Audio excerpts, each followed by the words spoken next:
நீங்கள் புக்ஸ் எல்லாம் நிறையா படிப்பீங்களா? சப்போஸ் இல்லைனா இந்த புக்ஸ் எல்லாம் உங்கள் லிஸ்ட்டில் ஆட் பண்ணிக்கோங்க. ஏன்னா இது உங்கள் லைஃப்க்கும் யூஸ் ஆகும், உங்களோட இங்கிலீஷ் இம்ப்ரூவ்மெண்ட்டுக்கும் யூஸ் ஆகும்.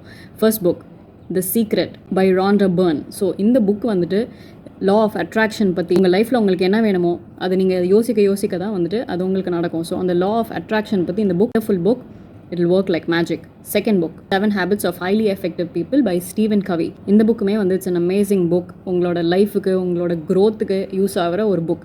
தேர்ட் புக் வந்துட்டு the rich dad poor dad by Robert Kiyosaki. So இந்த புக் வந்து சப்போஸ் நீங்கள் ஒரு ஆண்டர்ப்ரனர் ஆகணும் அப்படின்னா அந்த ஒரு அந்த மணி ஸ்கில்ஸ் எல்லாம் வந்துட்டு எப்படி நீங்கள் தெரிஞ்சுக்கலான்றது தான் இந்த புக். இந்த புக் வந்துட்டு எனக்கு ரொம்ப ஹெல்ப் பண்ணிச்சு, உங்களுக்கும் ஹெல்ப் பண்ணணும்னு நம்புகிறேன்.